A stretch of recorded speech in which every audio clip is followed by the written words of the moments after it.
The crash stole my voice and left my entire body motionless, but it never took my mind. From my hospital bed, I heard my wife whisper, "Cancel the expensive rehabilitation. He's never coming back."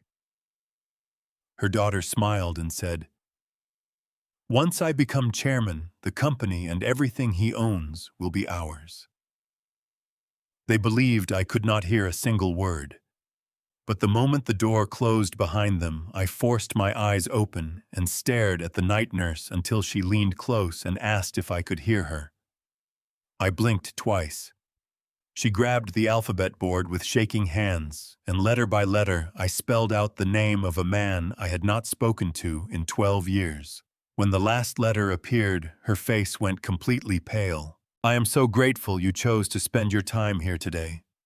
Tell me in the comments, what city or country are you joining us from? Let's see how far Dad Family Revenge reaches." Note some elements of this story are fictional, included for storytelling and educational value.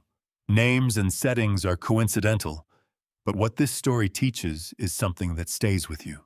The heart monitor beside my bed beeps 62 times a minute. I know because I have been counting. It is the only thing I can do. I cannot turn my head. I cannot lift my hand. I cannot call out to the nurse standing just beyond the half-open door.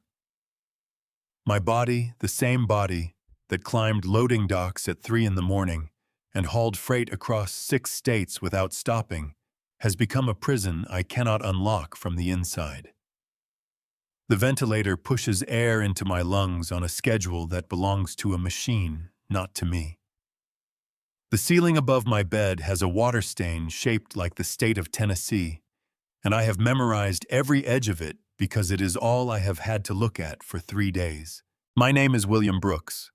I am 60 years old, and until 4 nights ago, I believed I had built something that mattered. I grew up in a 2-bedroom house outside of Greensboro, North Carolina, where the carpet was thin enough to feel the floorboards underneath, and the windows fogged up every winter, because we could not afford to seal them properly. My father, Walter Brooks Sr., drove a long-haul rig for a regional carrier that paid him 38 cents a mile and not a penny more.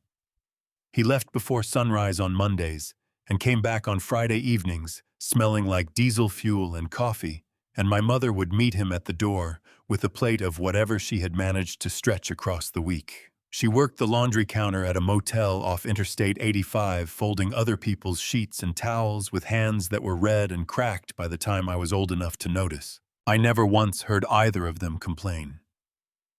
That is the thing about people who grew up with nothing. They do not spend a lot of time feeling sorry for themselves. They just keep moving. I bought my first truck when I was 24 years old. It was a 1987 Kenworth that had 240,000 miles on it, and a heater that worked only when it felt like cooperating. I financed it through a credit union that charged me an interest rate that would make a banker today wince, and I drove that truck 7 days a week for the first 2 years, sleeping in the cab when I could not afford a motel room, and eating gas station sandwiches at rest stops along I-77. There were months when I was not sure I could make payroll for the one driver I had managed to hire. There were nights I sat in a truck stop parking lot in South Carolina, doing the math on a paper bag, and coming up short every single time. But Margaret never let me quit. Margaret Ann Brooks. Margaret Ann Holloway. Before she married me in a ceremony at her parents' Methodist church in Concord, was the kind of woman who could look at a problem that would make most people turn around and walk away, and instead ask with complete sincerity what needs to happen next. She kept the books for Brooks Logistics out of a kitchen table covered in receipts and coffee rings. She answered the phones while nursing our son Ryan, and typed invoices on a second-hand computer that crashed twice a week. When I was on the road, she managed everything. The house, the bills, our boy, with a steadiness that I did not fully appreciate until years later when it was gone. Ryan was born in the spring of 1989. He had my father's thick, dark hair and Margaret's eyes, and from the time he could walk, he wanted to know how everything worked. He used to climb up into the cab of whatever truck I had parked in the driveway and grip the steering wheel with both hands and make engine noises until Margaret called him in for supper. I used to think watching him up there that maybe someday this boy would take what I was building and carry it somewhere I never even imagined. That was before I ruined everything. But I am getting ahead of myself. Brooks Logistics grew because Margaret and I refused to let it die. By the time Ryan was in middle school, we had 11 trucks and contracts with 3 regional manufacturers. By the time he graduated high school, we had 47 trucks, 2 distribution centers, and a reputation in the Southeast for showing up on time even when the weather turned bad. I hired good people, and I paid them fairly because I remembered what it felt like to be the man in the cab, counting miles and hoping the check cleared. Margaret used to say that the company was built on 2 things, my stubbornness and her common sense. She was not wrong. She died on a Tuesday morning in March, 15 years ago. Heart failure, the doctors said, though. That phrase never seemed adequate to me. Hearts do not simply fail. Margaret's heart had worked harder than any heart I had ever known. And when it finally gave out, it felt less like a medical event and more like a light being switched off in every room of the house at once. Ryan was 25. He sat beside me in the hospital waiting room with his jaw clenched so tight I could see the muscle working in his cheek. And when the doctor came out and told us my son put his arm around my shoulder and held on, and neither of us knew what to say, because there were no words in the English language that fit what we were feeling. I threw myself into the company after that. I know now that it was grief wearing the disguise of productivity, but at the time it felt like the only thing I could do that made any sense. I worked 14-hour days. I expanded into new markets. I told myself I was building something that would last, something that would honor everything Margaret had sacrificed to help me create. 2 years after her death, I attended a charity fundraiser at the Westin in Uptown Charlotte, the kind of event where the tickets cost $500 apiece, and everyone is dressed in something that costs more than my first truck did. I went because one of my major clients had asked me personally. I planned to stay for 1 hour. I stayed for 3 because of a woman named Jessica. She was standing near the auction tables when I first saw her talking to a group of hospital administrators with the easy confidence of someone who had spent years learning exactly how to hold a room's attention without appearing to try.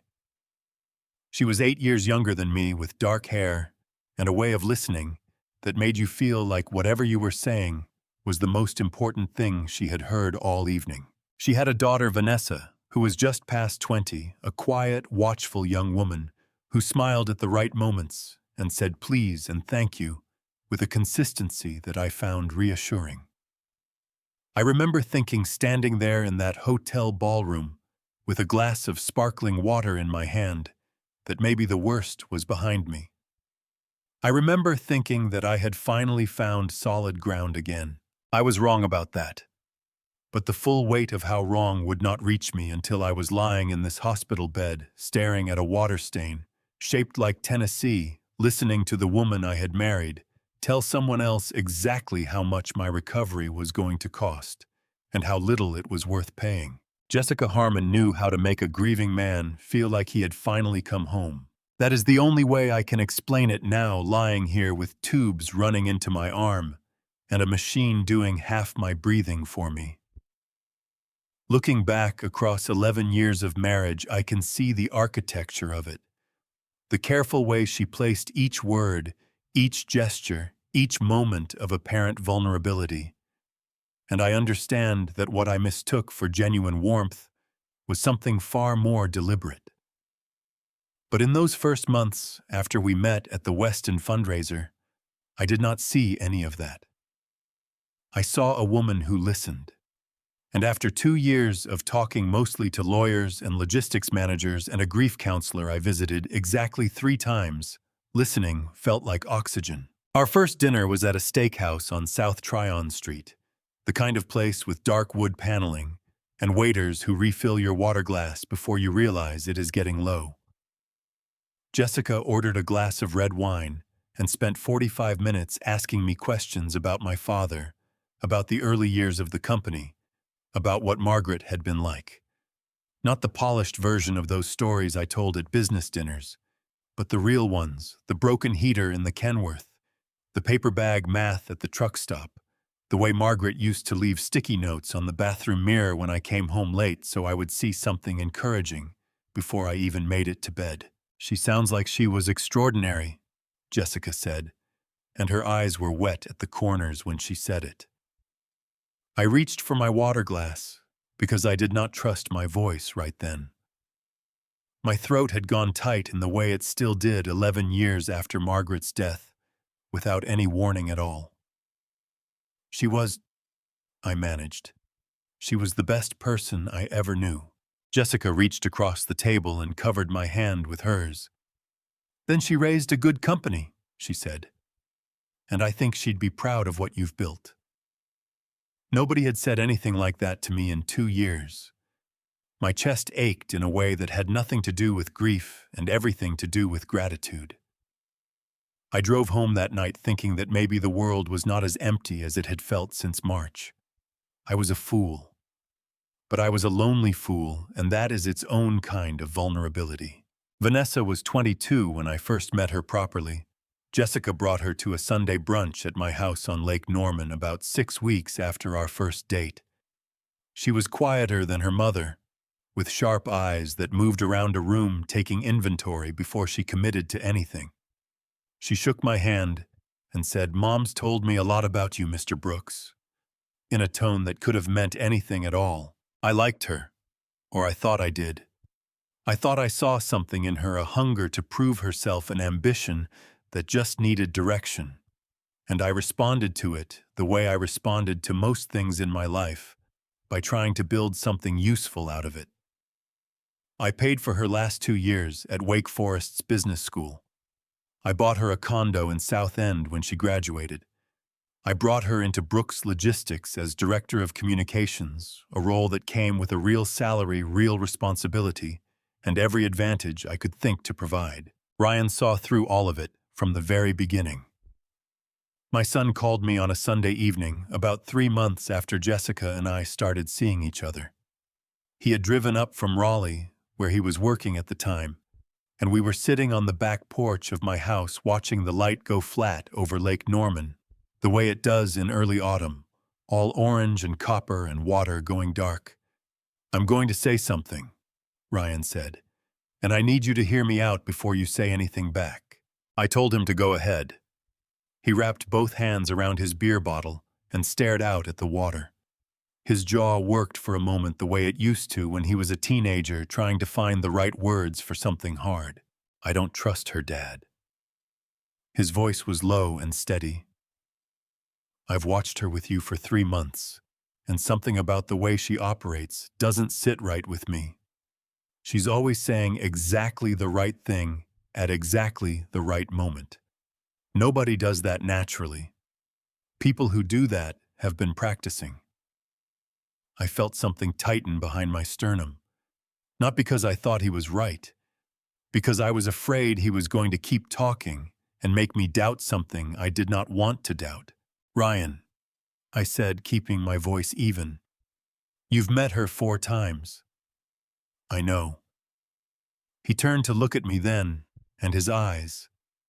Margaret's eyes were serious in a way that made my chest hurt. "But I know what it looks like when someone is performing kindness instead of feeling it. And I'm telling you, Dad, she's performing." I told him he was being unfair. I told him he had not given Jessica a real chance. I told him, and I am ashamed of this, now that maybe he needed to consider whether his feelings about Jessica had more to do with his feelings about his mother than they did with anything Jessica had actually done. Ryan went very still when I said that. The kind of still that means a person is working hard to hold something back. "That's not what this is," he said quietly. "But I hear you." He left before dinner, and Jessica, when I told her later what Ryan had said, pressed her lips together and looked down at the kitchen counter for a long moment before she spoke. I've tried so hard with him, she said, and her voice cracked just enough to make it sound real. I don't know what else I can do. I put my arm around her and told her to give it time. I told her Ryan would come around. Over the next several years, Jessica told me things about Ryan that arrived like slow drips of water wearing down stone, that he had made a cutting remark about Vanessa at a company event, that he had spoken to her dismissively in front of a client, that she had overheard him on the phone telling someone that he thought Jessica was running a long con on his father. Each story arrived wrapped in reluctance, as though she hated having to tell me and was only doing it because she felt I deserved to know. I believed her. I believed every word. Because the alternative that my wife was systematically poisoning my relationship with my only child was something my mind simply refused to construct. The gap between Ryan and me widened like a crack in pavement after a hard winter. By the time he was 30, we had settled into a careful, polite distance that felt like something neither of us had chosen, but neither of us knew how to undo. He came to Christmas. He called on my birthday. He asked about the company, and I asked about his work, and we stayed in the shallow end of every conversation because the deep end had become too dangerous. Vanessa, meanwhile, moved further into my world with every passing season. She sat in on management meetings. She traveled with me to client presentations. She called me William at first, and then gradually, almost without my noticing, the shift she started calling me Dad. I thought it meant she had come to love me. I understand now what it actually meant. It meant she had decided the distance between where she was and what she wanted was short enough to cross. I should have listened to my son. I should have held on to the image of him sitting on that porch with his jaw tight and his hands wrapped around a beer bottle, telling me the truth in the only way he knew how. Instead, I let Jessica's voice replace his in my head, one careful word at a time, until Ryan felt like a stranger who had chosen to be difficult, rather than a son who had tried to protect me. That is the mistake I will carry longest. Not the business decisions, not the contracts, not the money.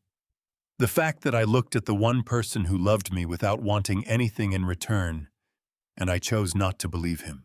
There are moments a man replays so many times that the memory stops feeling like a memory and starts feeling like a wound that never fully closes.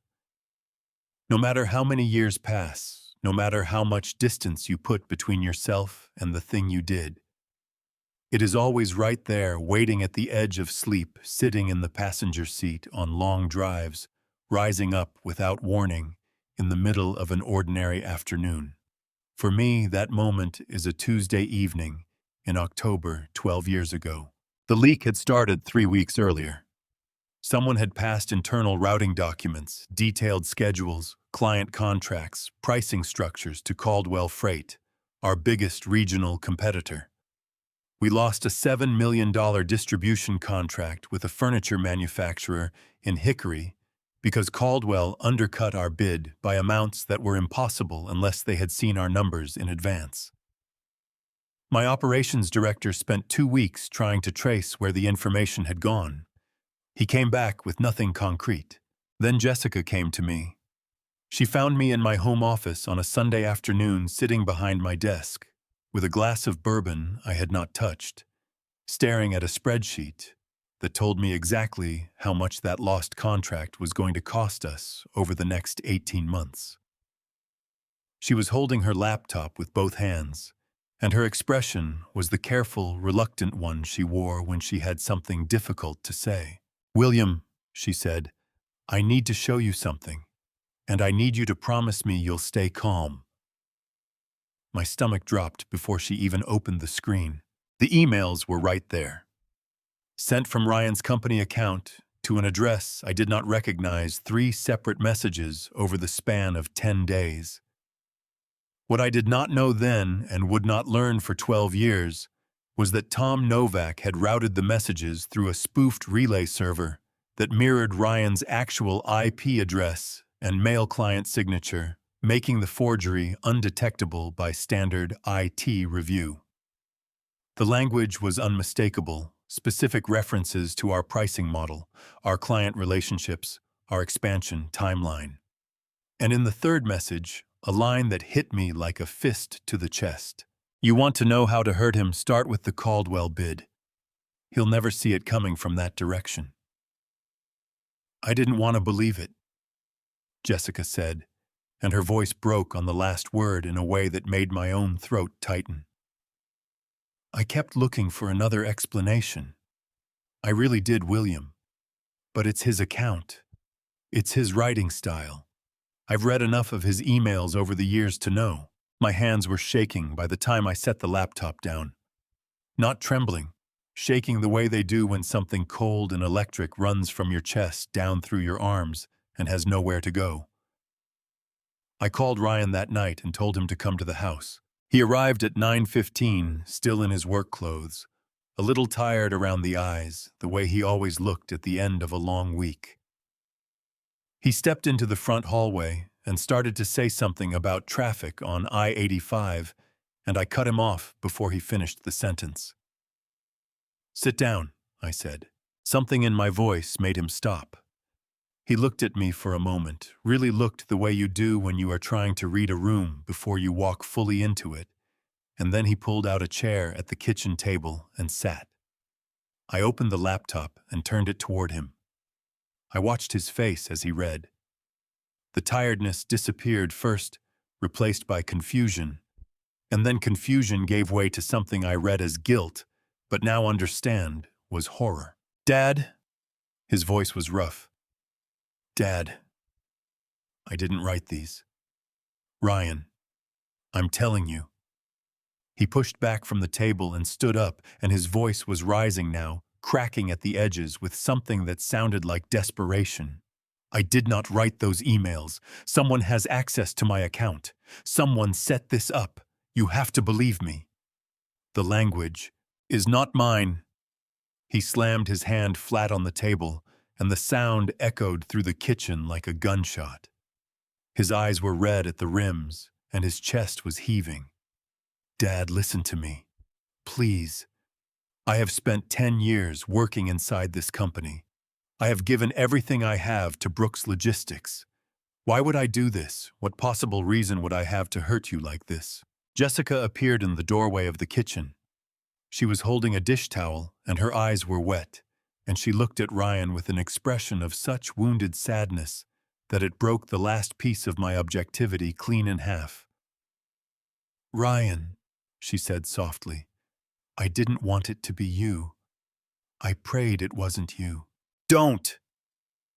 Ryan pointed at her, and his hand was shaking so hard I could see it from across the room. Don't you stand there and play the victim. You did this. I don't know how yet, but you did this, and someday he is going to figure that out. That's enough. The words came out of my mouth with a force that surprised even me. My voice had gone flat and hard, the way it gets when I have made a decision and do not intend to revisit it. My chest felt like something had been compressed inside it, something that used to be trust and was now just weight. I have looked at those emails. I have looked at the account logs, and I have listened to you tell me for 3 years that Jessica is manipulating me, and I have tried to be patient. Ryan, I have tried to give you time to adjust, but this good.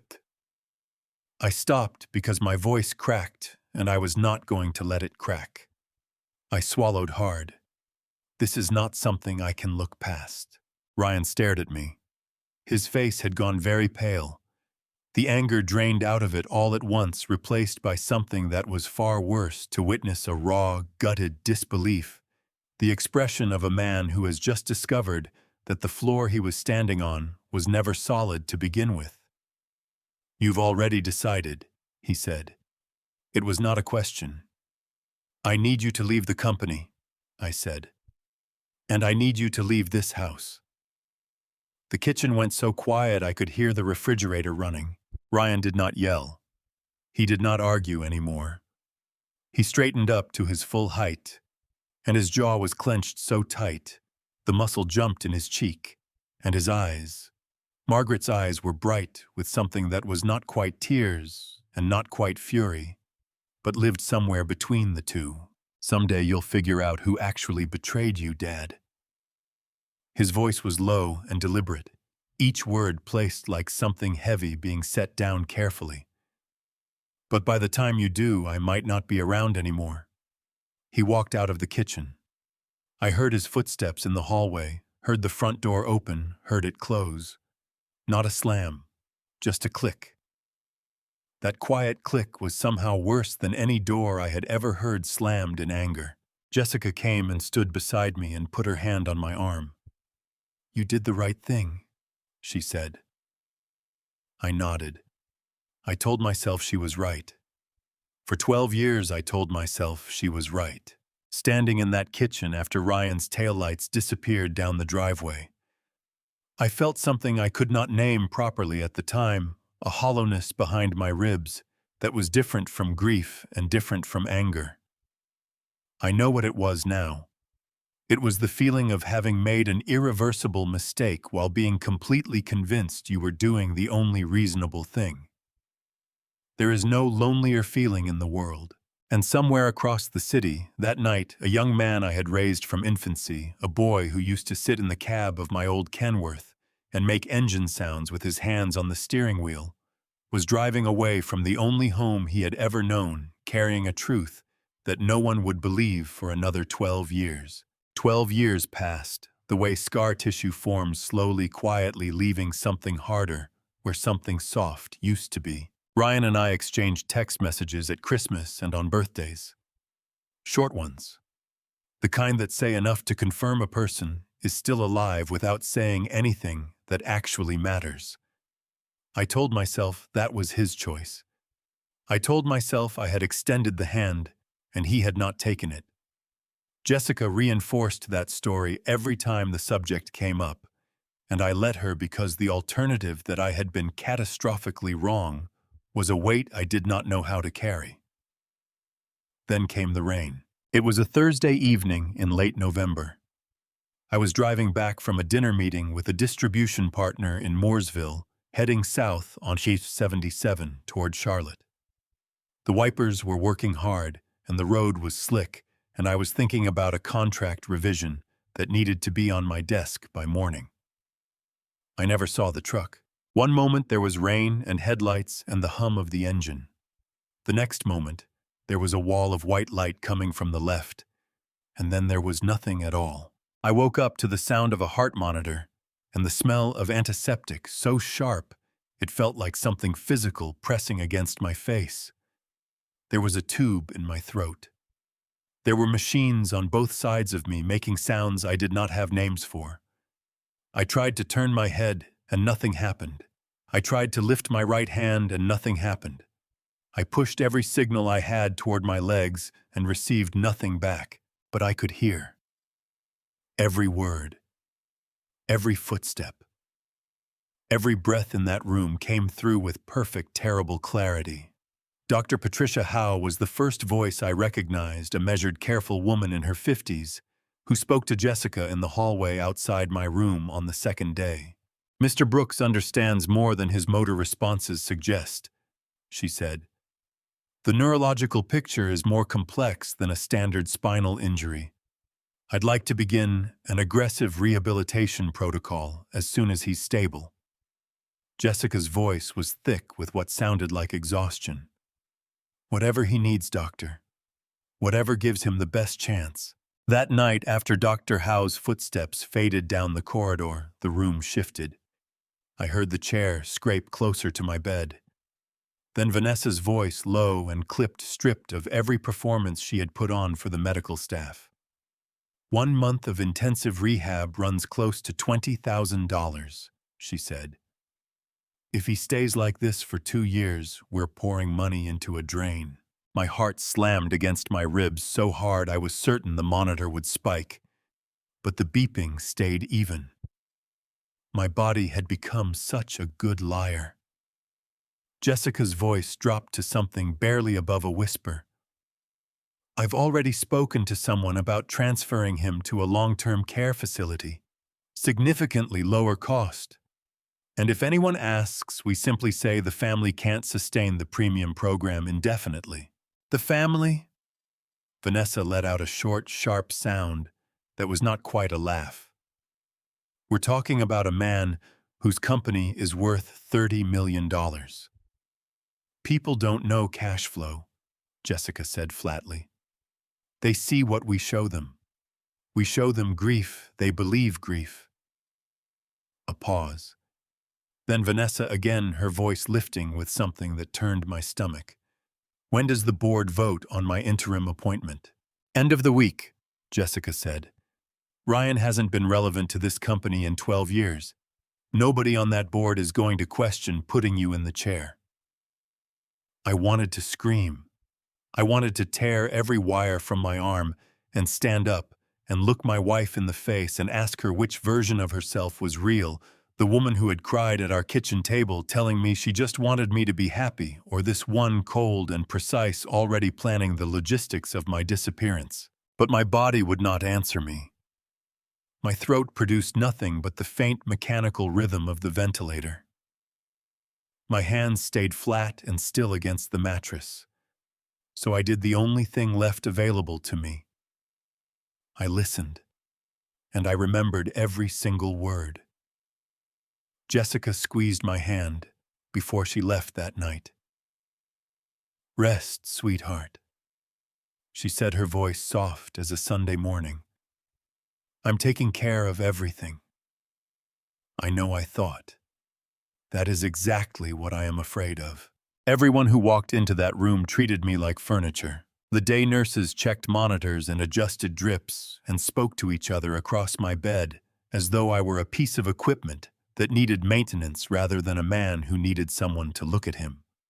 The attending physician on the morning rounds spoke exclusively to whoever was standing nearest the door. Jessica sat beside me for 40 minutes each afternoon and talked about herself, the traffic on Providence Road, a lunch she'd had with a friend, something Vanessa had said that made her laugh, and never once directed any of it at me. She was performing grief for an audience of one, and the one was not me.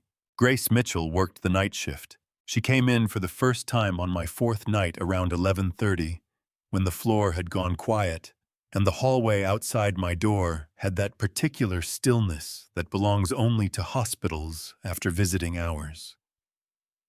She was somewhere in her late 30s with dark circles under her eyes that suggested she had not slept enough in years, and she moved through the room with the efficiency of someone who had done this work long enough to trust her hands completely. What she did not do was talk past me. "Good evening, Mr. Brooks," she said, directing the words at my face rather than at the chart in her hand. "My name is Grace Mitchell. I'll be your night nurse.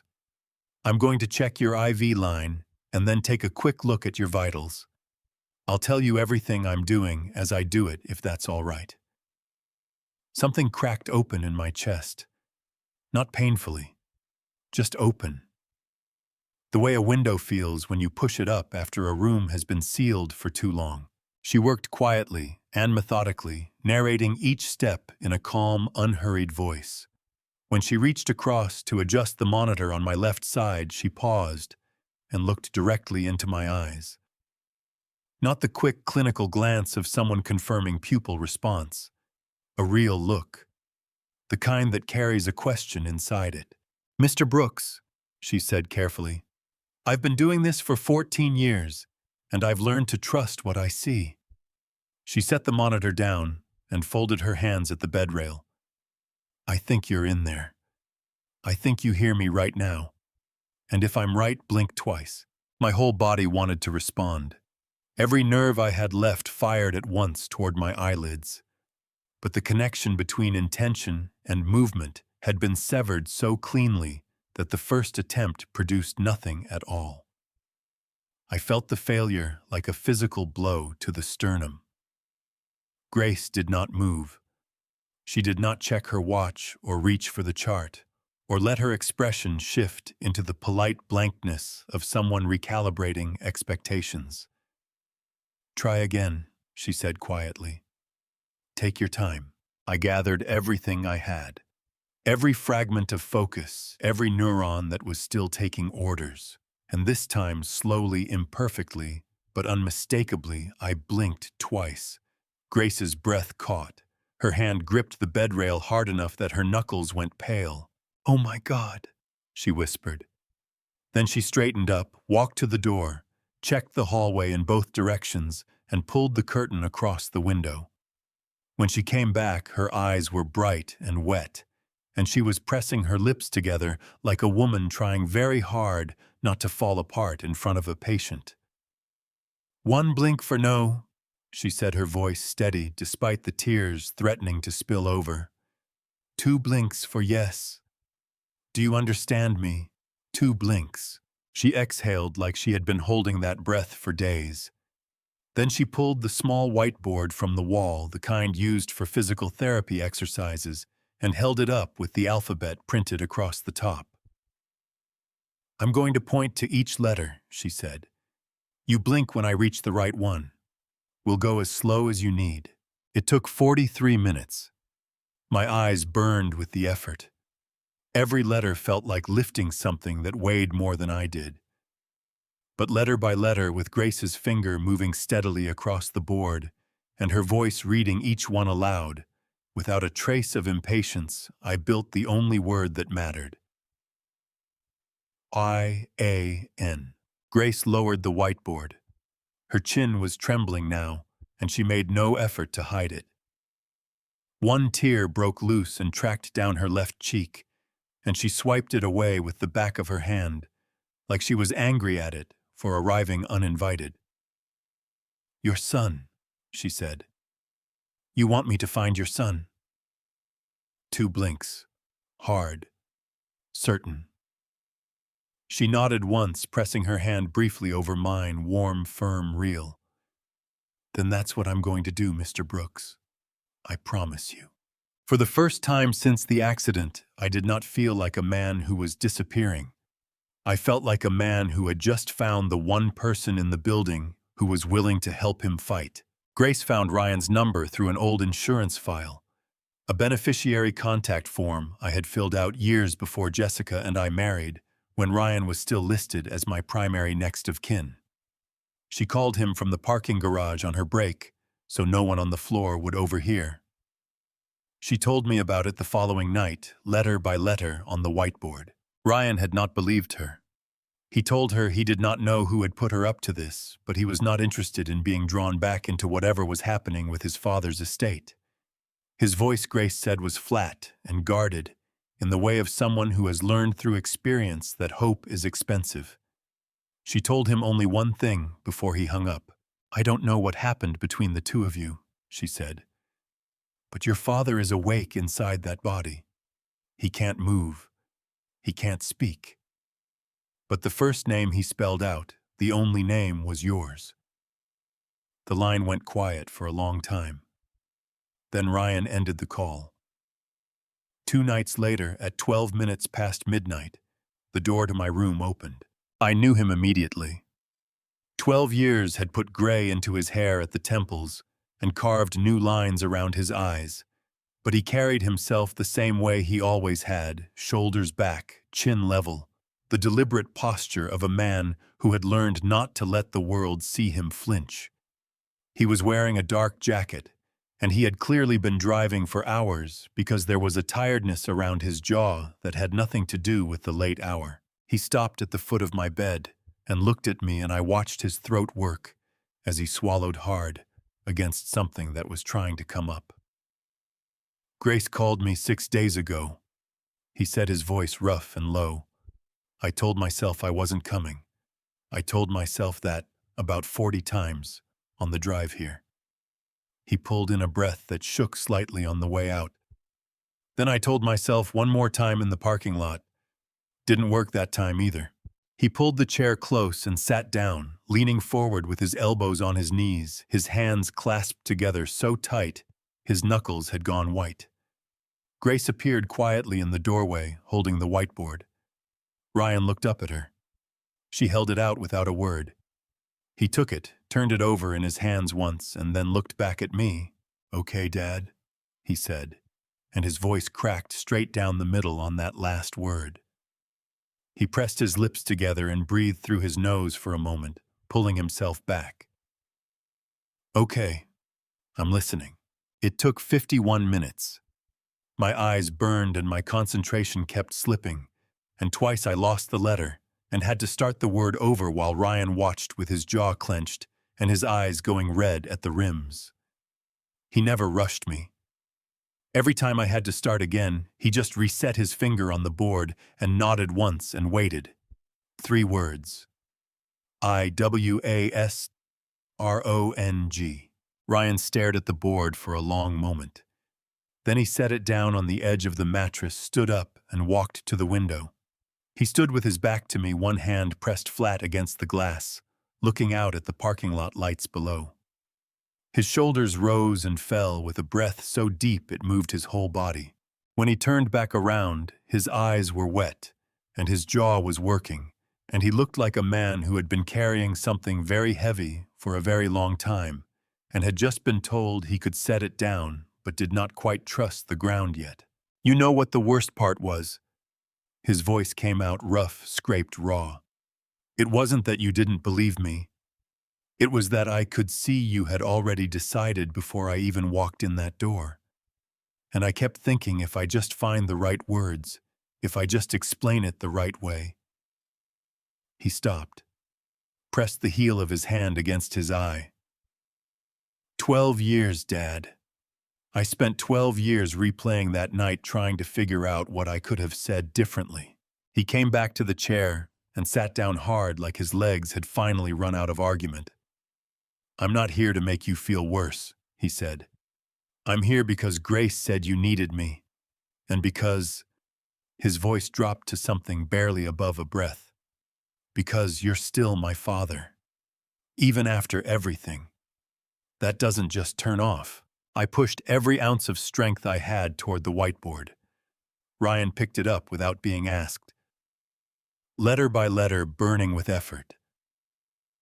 I told him what I had heard Jessica, Vanessa, the plan to cut my treatment, the nursing home, the company. With every word I spelled, I watched Ryan's expression change. The grief compressed itself into something harder and cooler, like metal going from molten to solid. By the time I finished, his hands were steady, and his eyes were clear, and he was looking at me with an expression I recognized from when he was a boy, the look that meant he had made a decision and was not going to revisit it. "All right," he said quietly. "Then we're going to fix it." He leaned forward and wrapped both hands around mine carefully, like he was afraid of hurting me, and held on. "But we're going to do it right. Not fast. Right." I felt a tear slide down the side of my face into the pillow. I could not wipe it away. I did not need to. My son had come home. While Ryan and I were rebuilding 12 years of silence, one broken letter at a time, Jessica and Vanessa were already 3 steps ahead of us. I learned most of what happened during those weeks, the way I learned everything during that period. Through Grace, who moved through the hospital like a woman with clearance to go anywhere. And through Ryan, who came every night after visiting hours ended and sat beside my bed and told me what he had found out, watching my eyes for confirmation, the way a man reads a compass in bad weather. The board meeting happened on a Thursday. Ryan spelled it out for me that same night, his jaw tight and his voice carefully controlled in the way it gets when he is angry and does not want the anger to run the conversation.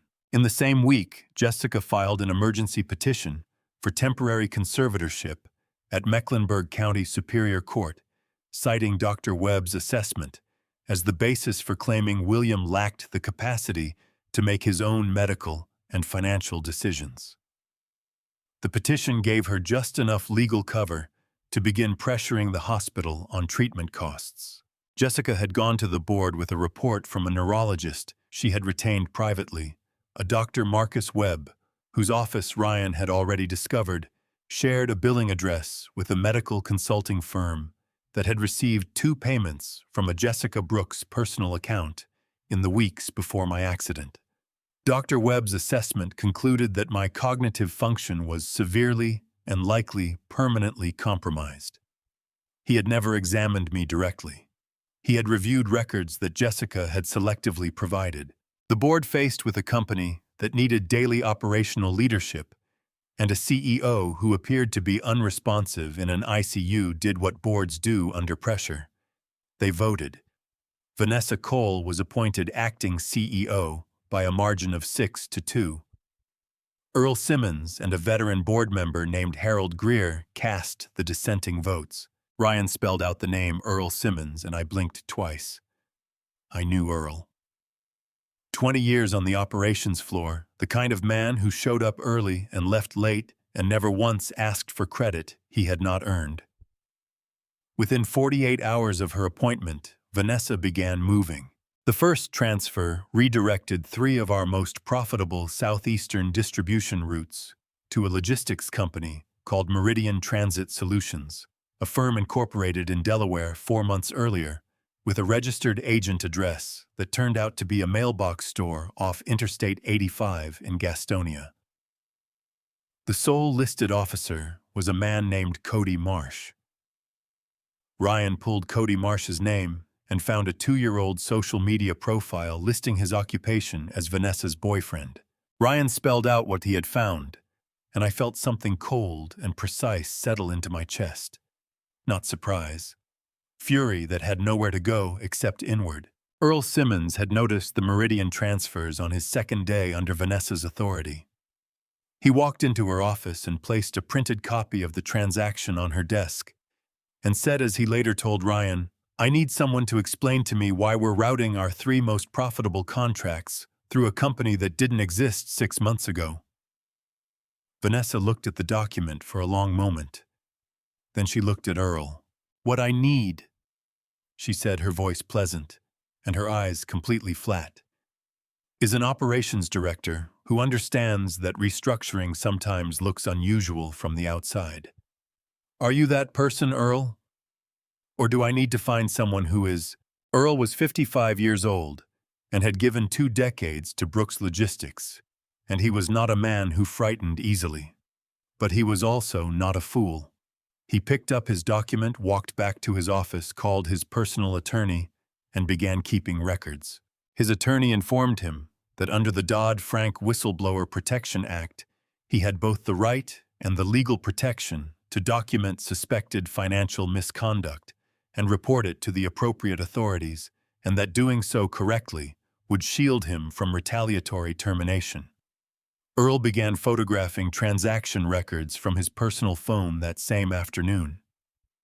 Meanwhile, Grace had discovered something that made my blood run as cold as anything Vanessa had done. She came to me on a Tuesday night, and I could tell before she even reached my bedside that something had shifted in her.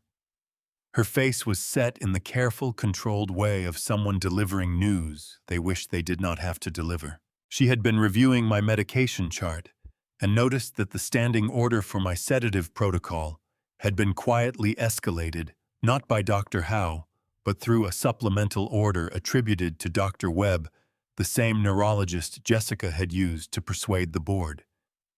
The order cited nighttime agitation episodes as justification.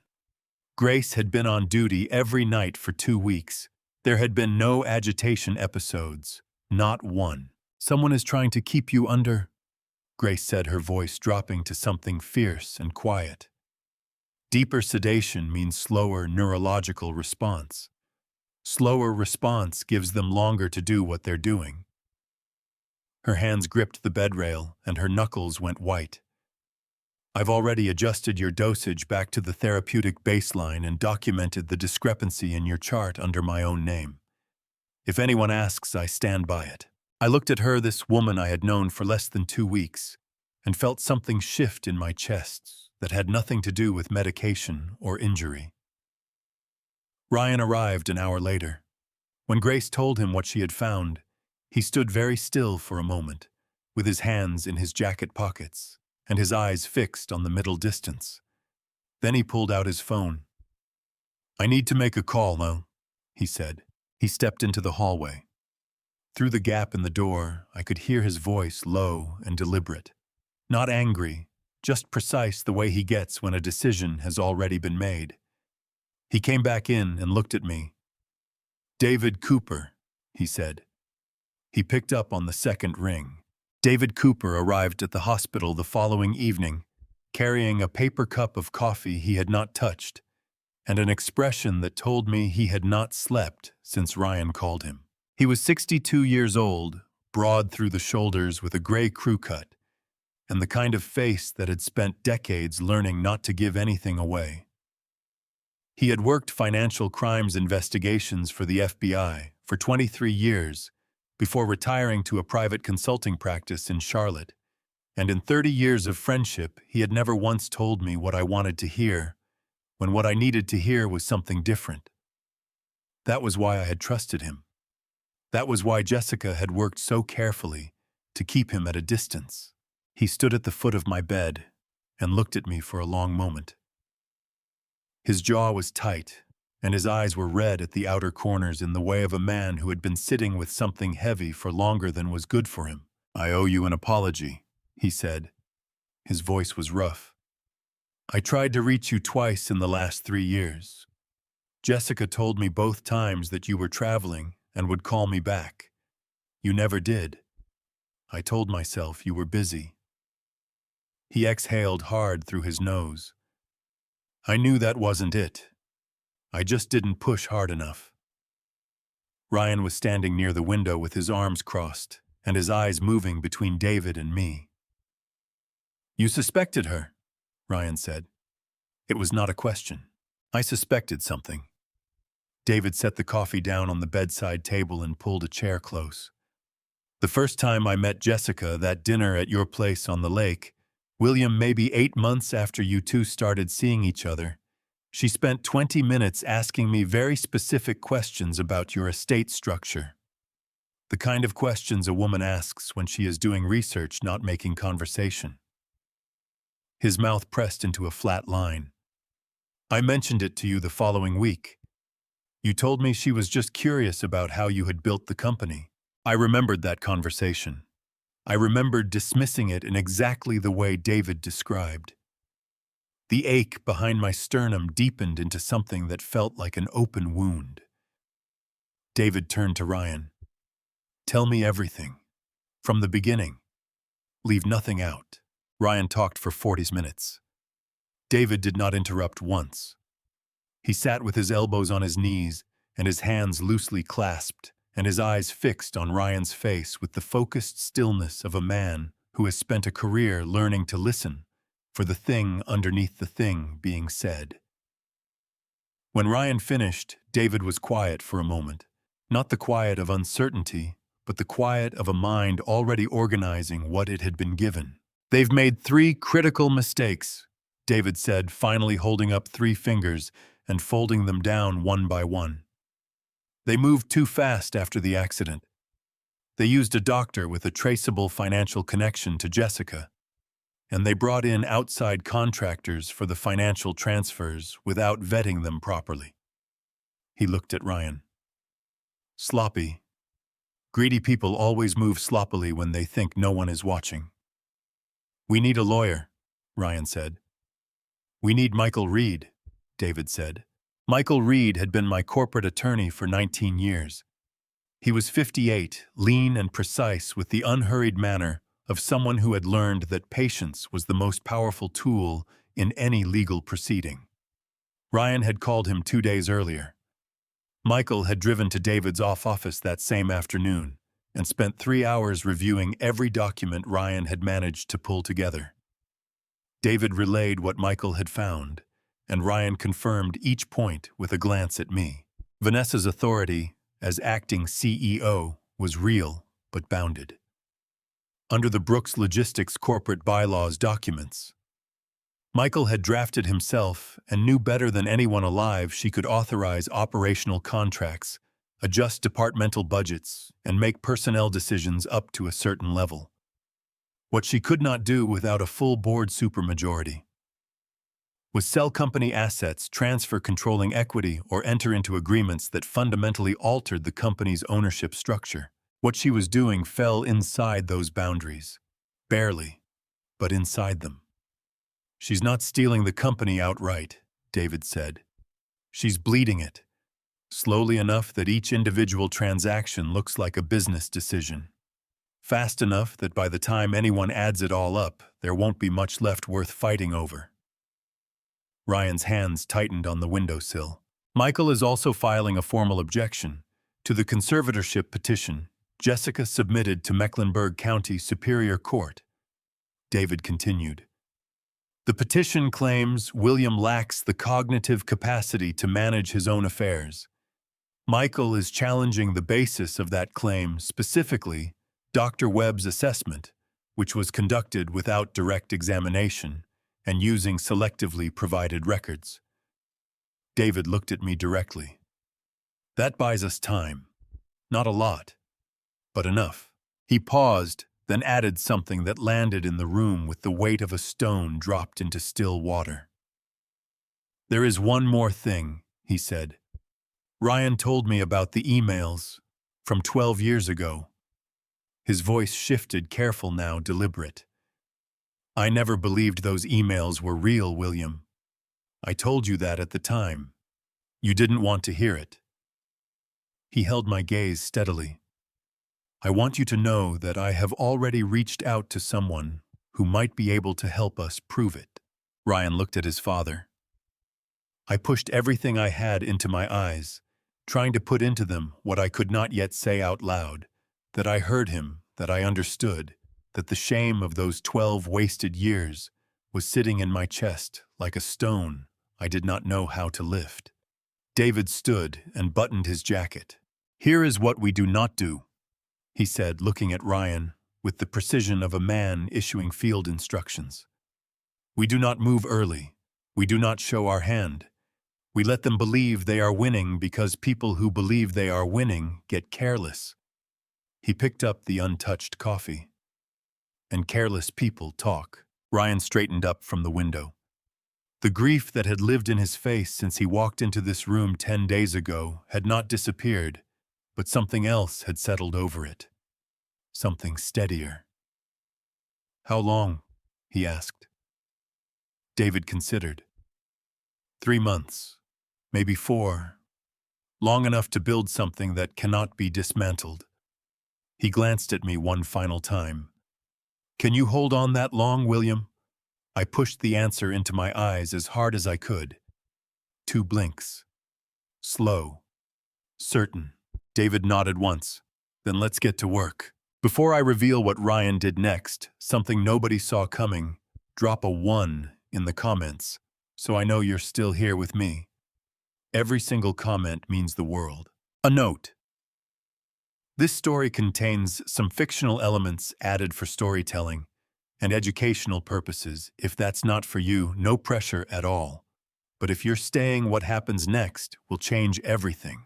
Ryan called Jessica on a Tuesday afternoon from the parking lot of a coffee shop on South Boulevard, sitting in his car with the engine off and his hands steady on his knees. He told me about it that night, word for word, while Grace stood near the door, and I tracked every detail through the window of my eyes.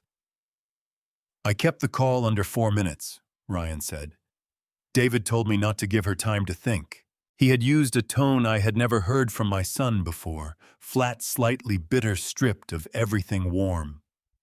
The voice of a man who had decided that 35 years of loyalty to a father who had thrown him out was not worth protecting anymore.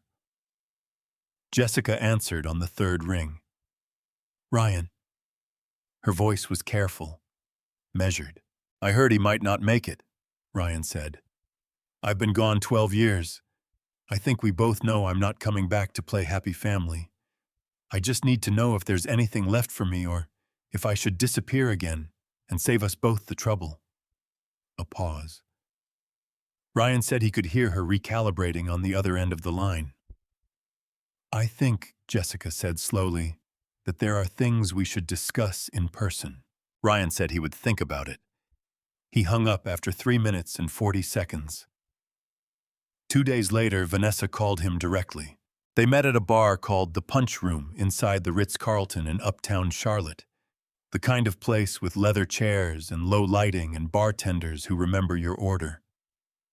Vanessa arrived 7 minutes late in a blazer that cost more than most people's rent, ordered a bourbon she did not need, and looked at Ryan across the table with the expression of someone who has decided that the person sitting across from them is manageable. Ryan had a recording application running on his phone before he walked through the door. North Carolina law requires only one party in a conversation to consent to its recording. Ryan was that party. "I'll be honest with you," Vanessa said, leaning forward slightly. "Your father is not coming back from this. The doctors have been very clear with us privately, even if they won't say it publicly yet, which means the question of what happens to Brooks Logistics is one that needs to be settled now, not later." "I'm not interested in the company," Ryan said. "I haven't been interested in that company since the night he told me to leave." Vanessa's shoulders dropped a fraction, the microscopic relaxation of someone who has just gotten the answer they were hoping for. "Then what are you interested in?" she asked. "A number," Ryan said. "Something clean, something that makes it worth my while to sign whatever you need me to sign and go back to where I came from." Vanessa picked up her bourbon and turned the glass once in her hand. Ryan said he could see her doing the math, weighing what it would cost against what it would buy her. $500,000, she said, "wired to an account of your choosing, in exchange for a notarized agreement confirming you have no claim on the estate, the company, or any assets held in William Brooks's name." Ryan let the number sit for a moment. Then he said, "Tell me what I'm walking away from, so I know the number is fair." And Vanessa told him. She talked for 22 minutes. The Meridian contracts, the consulting fee arrangements, the board vote she was engineering to install herself as permanent chairman, the nursing home she and Jessica had already toured 40 minutes outside Charlotte, where William Brooks would be transferred within the week and forgotten about entirely. "Once I have the chairman's seat," she said, leaning back with the easy confidence of someone who has already won, "everything we've done gets absorbed into normal business restructuring. Nobody looks twice at a CEO optimizing operations. It just becomes history." Ryan nodded slowly. "Sounds like you've thought this through." "We've had time," Vanessa said, and smiled. Ryan smiled back, reached for his own drink, set it down without touching it. "I'll have my lawyer look at the paperwork," he said. He drove directly to David's office. He set his phone on the desk. David pressed play and listened to all 22 minutes without moving. When it finished, he looked up at Ryan and said nothing for a long moment. Then he said, "She just handed us everything. Ryan called me that night and spelled it out letter by letter, and I felt something shift in my chest, not relief, not triumph, but the particular cold clarity of a man who has just watched the trap close." David hired Rebecca Hayes on a Wednesday morning, 48 hours after Ryan set his phone on David's desk, and let Vanessa's voice fill the room for 22 minutes.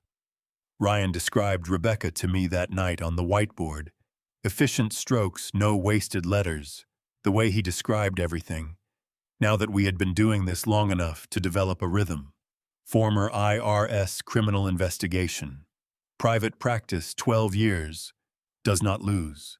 Rebecca arrived at David's office carrying a leather bag that looked like it had seen the inside of a dozen courtrooms and a yellow legal pad covered in handwriting so small it looked like a different alphabet.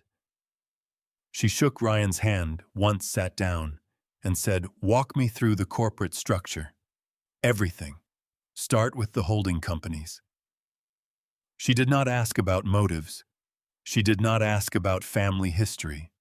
She followed the money, and the money, as David had always said, never lied. It took Rebecca 6 weeks. What she found laid out across David's conference table in color-coded folders was a dismantling that had been carried out with the confidence of people who believed they would never have to answer for it. Vanessa had routed 11 separate transactions through Meridian Transit Solutions, the shell company registered to Cody Marsh in Delaware.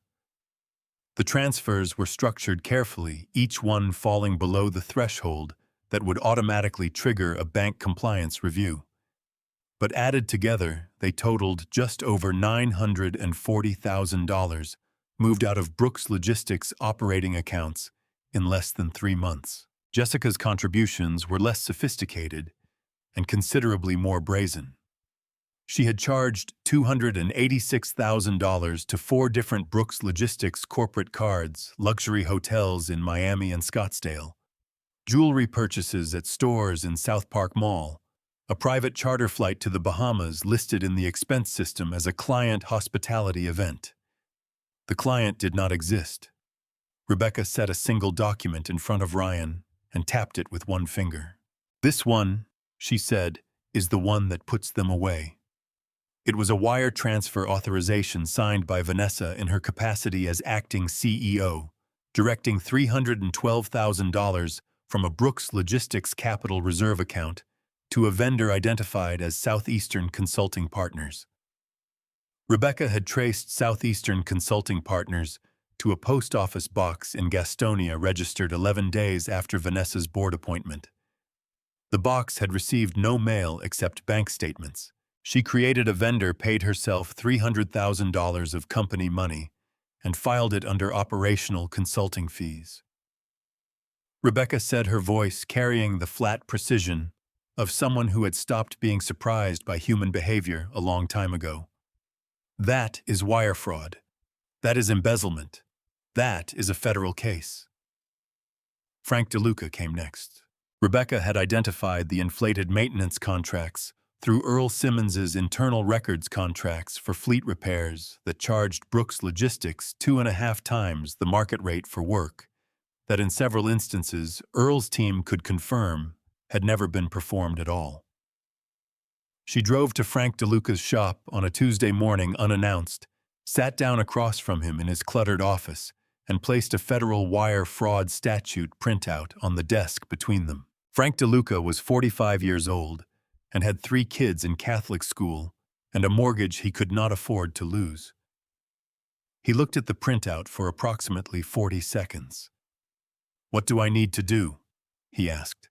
He provided invoices, text message exchanges with Vanessa, and 2 envelopes of cash he had kept in his desk drawer, because something had told him he might need them someday. Rebecca photographed everything and had Frank's attorney on the phone within the hour, beginning the process of a cooperation agreement that would eventually reduce Frank's exposure to a suspended sentence and full restitution. Earl Simmons met with David and Rebecca that same week. He walked into David's office carrying a manila folder 3 inches thick and set it on the table without a word. Inside were printed transaction records photographed on his personal phone over the course of 11 weeks, organized by date cross-referenced against the original approved budgets. "I kept everything," Earl said. His voice was tight with something that was equal parts anger and relief, the sound of a man who has been holding something alone for a long time and has finally found somewhere safe to put it down. "Every single thing she touched that didn't add up, I documented it. My lawyer said to wait for the right moment." He looked at David. "This the right moment?" "This is the right moment," David said. "Ryan spelled it out for me that night in careful, deliberate letters, and I tracked every word with burning eyes and a heart that felt too large for my chest. We had the recordings. We had the bank records. We had a cooperating witness and an inside source who had been quietly building our case from within the company for 3 months. What we did not yet have was the truth about 12 years ago." Ryan set the whiteboard down and looked at me. His face was calm, but his eyes were carrying something, a weight that had nothing to do with Vanessa or Jessica or the money, but with a server room and a Tuesday night in October and a door closing in the dark. "David found him," Ryan said quietly. "Tom Novak. He knows where he is." David found Tom Novak working at a small IT repair shop in Kannapolis, 25 miles northeast of Charlotte, the kind of place with a hand-painted sign and a parking lot that needed repaving. He was 30 years old, and he had lived for 12 years with the particular exhaustion of a man carrying a secret that is too heavy to put down and too dangerous to share. David walked in on a Thursday morning and sat down across from him at the back workbench and placed a single folder on the table between them. Ryan told me about it that night, his voice low and careful, watching my eyes the way he always did now to make sure I was keeping up. David didn't threaten him, Ryan said. He just showed him the math. The folder contained two things. The first was a summary of the current federal investigation into Brooks Logistics, wire fraud embezzlement conspiracy. The second was a single page outlining Tom's connection to the original email fabrication 12 years earlier and the legal exposure that connection created under federal statute. You helped someone manufacture evidence that destroyed a man's relationship with his son. David told him, his voice quiet and even. That makes you an accessory to fraud and obstruction of justice. The current investigation reopens everything, which means your involvement 12 years ago is now part of an active federal case. He paused. Unless you cooperate fully, today. Ryan said Tom sat with his hands flat on the workbench and stared at the folder for a long time. His face had gone the color of old paper. When he finally looked up, his eyes were wet, and his voice came out cracked and unsteady. I didn't know what she was going to do with it, Tom said. I swear to God. She told me it was an internal HR matter. She needed documentation that an employee had been communicating with a competitor. She paid me $8,000 and I built the email chain, spoofed the account headers, adjusted the send timestamps. He pressed the back of his hand against his mouth for a moment. When I found out what happened, that she used it to break up his family, I tried to tell myself it wasn't my fault, that I didn't know. His voice dropped to almost nothing. But I knew enough. I always knew enough. He signed a full cooperation agreement that afternoon. Ryan came to me that night later than usual. It was past 1 a.m. when he finally sat down beside my bed, and the look on his face was one I had not seen before. Not grief, exactly, not anger, but something older and quieter than either of those things. The look of a man who has just been handed proof of something he always knew was true and discovered that being right offers almost no comfort at all. He picked up the whiteboard without being asked and held it so I could see. Then he put it down again. I don't need the board tonight, Dad. He said, his voice rough at the edges. I just need you to know that I know. That it's confirmed. All of it. He leaned forward and pressed both hands over his face, and his shoulders shook once hard before he pulled them back under control. His eyes were red when he looked up, bright with tears he was refusing to let fall. $8,000, he said. That's what 12 years cost her. $8,000 and one phone call to some kid who needed the money. My chest felt like something inside it had been hollowed out, and the hollow was filling with something hot and aching that had no name. I pushed everything I had toward my right hand.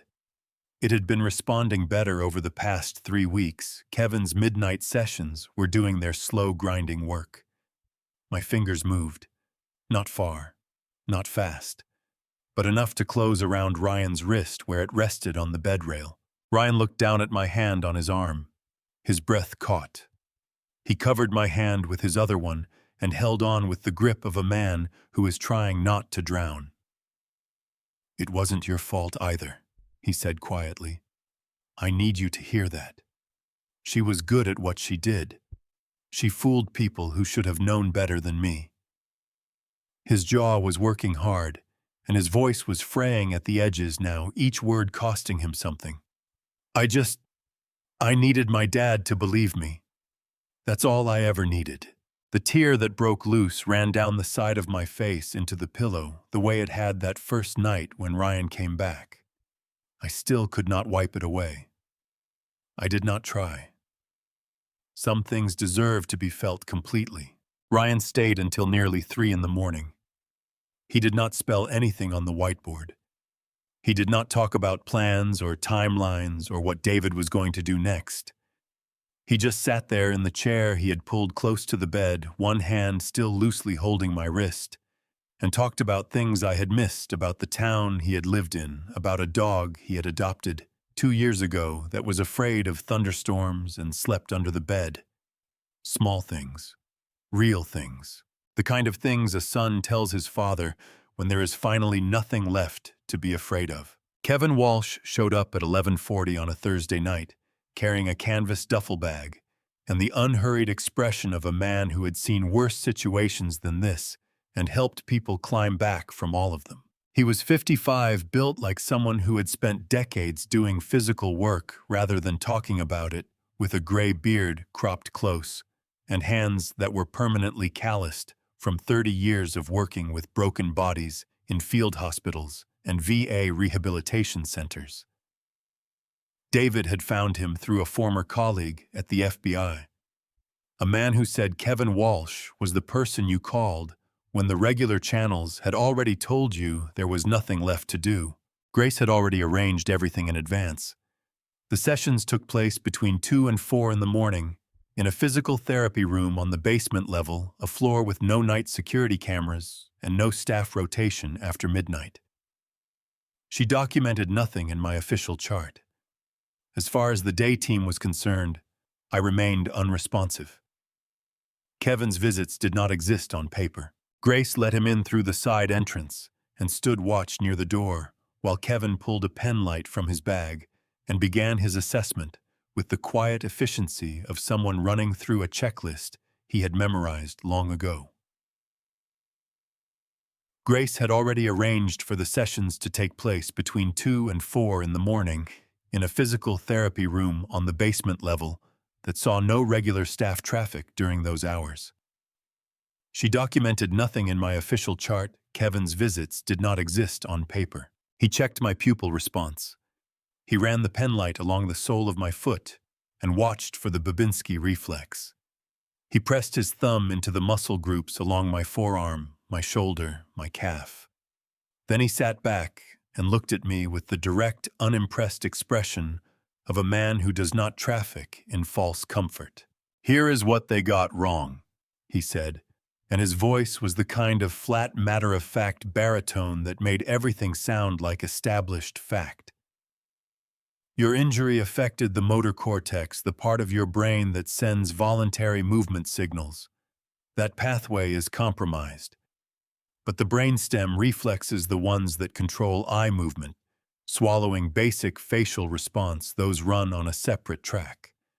Which is why you've been able to blink but not lift your hand." He leaned forward. "It also means the voluntary pathways are not dead. They're disrupted. There's a difference, and that difference is everything." He reached into the duffel and produced a set of resistance bands and a small foam roller. "The drugs they had you on were keeping your neurological system suppressed," he continued. "Grace fixed that, which means your nervous system is finally getting the signal environment it needs to start rebuilding." He looked at me steadily. "This is going to hurt. Not a little. A lot. And it's going to feel like nothing is happening for a very long time before it starts feeling like something is happening. I need to know you understand that before we start." I pushed the answer into my eyes. 2 blinks. Kevin nodded. He reached out and wrapped both hands around my right forearm. "Then let's find out what you've got left," he said. The first session lasted 22 minutes and produced approximately 4 millimeters of independent finger movement in my right index finger. It felt like trying to push a car uphill with one hand while someone applied a blowtorch to the other. Every nerve ending I had left fired in protest. Sweat soaked through the back of my hospital gown, and my jaw ached from clenching against sounds I refused to let out. Kevin watched every fraction of movement with the focused attention of a man reading critical data. "Good," he said when I managed the 4 millimeters. "That's the pathway talking. Now we build on it." He came back every night. Week 2, I could curl 3 fingers into a loose fist. Kevin made a note in his small spiral notebook and moved immediately to the next exercise. He did not celebrate. He did not tell me I was doing great. He simply recorded the progress and pushed to the next increment, which was exactly what I needed from him. Ryan started staying for the sessions. He sat in the corner chair with his forearms on his knees and watched with an expression that he worked hard to keep neutral. But twice in those first weeks, I caught him pressing the back of his hand against his mouth when he thought I wasn't tracking him. By the end of month 2, I could sit upright on the edge of the bed for 30 seconds, with Kevin's hands steadying my shoulders, and the effort of it left me shaking and drenched and genuinely uncertain whether I would make it to 31. Kevin counted out loud. Grace hovered near my left side, her hands ready. Ryan stood directly in front of me, and when I hit 30 seconds and started to buckle, he caught my forearms and held. "You're up," he said, his voice rough. "You're actually up." Month 4 brought the parallel bars Kevin had arranged to have brought in through the service entrance at 2 in the morning to avoid the day staff.